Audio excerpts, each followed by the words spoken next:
Hey everyone, and welcome to This Explainer. Today we're looking at the actual frameworks behind building lasting wealth. And right out of the gate, the source material makes a really bold claim. It says the difference between building serious wealth and just dreaming about it isn't your GPA. It isn't where you grew up. It's not raw talent. And it is definitely not luck. The real difference? It's your internal operating system. Think about this, 97%. That is the startling percentage of people who will never become millionaires. Okay, let's dive into this. When a lot of folks hear the phrase millionaire mindset, they kind of roll their eyes. They think it's just fluffy, positive thinking nonsense. But mindset isn't magic. Mindset dictates every single decision you make, and your decisions dictate your actions, which ultimately dictate your results. Simply put, if your foundational thinking is broken, your financial reality is going to be broken, period. And this idea brilliantly illustrates how this plays out in the real world. Imagine two people, right? They both start a job with the exact same salary of $60,000 a year. Now, person A operates on the belief that they should spend first and just, save whatever happens to be left over. But person B, they flip the script entirely. They invest first and then live on what's left. Fast forward 20 years, person A is completely broke, while person B is sitting on a 7-figure portfolio. They had the exact same external reality, the exact same income, but completely different outcomes simply because of their internal operating systems. So, we are going to do a full mental OS upgrade today by condensing these concepts into 4 digestible phases. Number 1, the internal shift. Number 2, the wealth engine. Number 3, the growth ecosystem. And number 4, the 24-hour catalyst. Starting with phase 1, the internal shift. This is all about upgrading your core beliefs because we have to fix our foundational thinking before we can deploy any financial tactics. Now, what's really interesting here is that our brains are actually hardwired for scarcity. Evolution taught us out on the savannah to protect what we have and fear loss. Scarcity tells us that life is a zero-sum game. Like, if someone else wins, I automatically lose. But shifting to an abundance mindset, that is a total game changer. It's infinite game thinking. Look at Warren Buffett. He actively celebrates the success of other investors because he operates in abundance. He knows the market isn't a fixed pie. Shifting away from scarcity reveals all these opportunities that you were previously completely blind to. To upgrade that internal baseline, you really need to combine radical ownership with a total rejection of comfort. Seriously, when you blame the economy or your boss, you are quite literally giving away your power. Take Sarah Blakely. She started Spanx with just $5,000 and faced endless factory rejections. She didn't sit around playing the blame game. She took radical ownership, drove to those factories herself, and found her leverage. You also have to reject the seductive comfort of just having enough. Applying Grant Cardone's 10x rule, which basically means multiplying your goals by 10, forces your brain to break out of that comfortable flatline thinking so you can start taking massive action. All right, moving to phase 2, the wealth engine. Let's see how this builds from psychology into the actual tactical frameworks that millionaires use to generate lasting wealth. First up, we have to clarify a major myth about money by defining what an asset truly is. An asset is simply something that puts money in your pocket without you working. A high income is honestly just an illusion of wealth if it's tied entirely to your personal hours. I mean, think about it. How many doctors or executives are literally one crisis away from zero because their income completely stops the moment they stop working?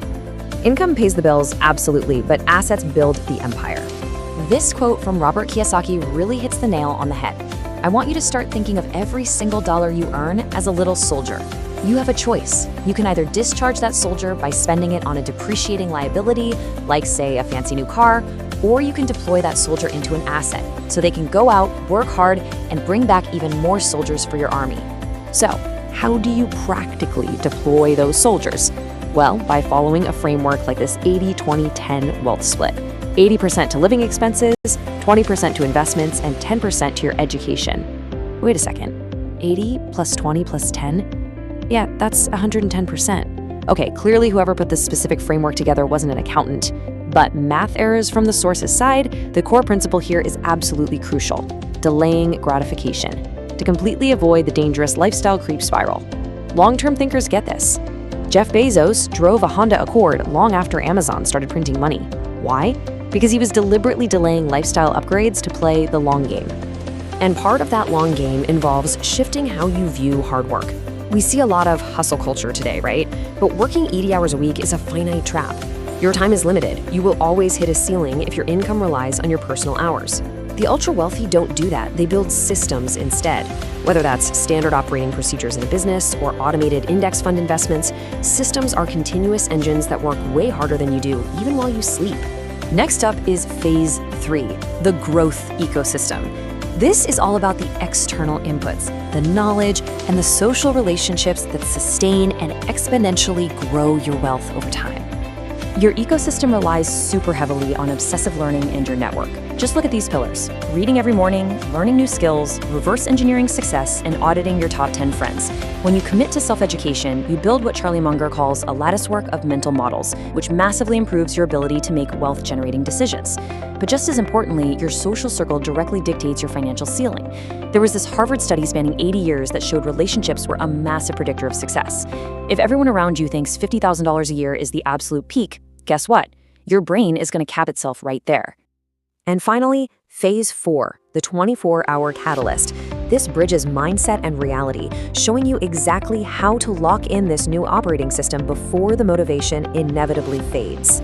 So the crucial point here is that identity comes before strategy. Behavior follows belief. If you subconsciously believe you're a paycheck-to-paycheck person, you will unconsciously sabotage your own success, no matter what shiny new strategies you use. I mean, this is exactly why so many lottery winners go totally broke within 5 years. The money changed, but their identity didn't. As author James Clear points out, every action you take is a vote for the person you want to become. You have to start casting votes for your wealthy identity.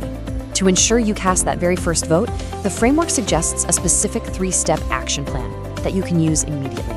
First, pick the one pillar from today that made you the most uncomfortable.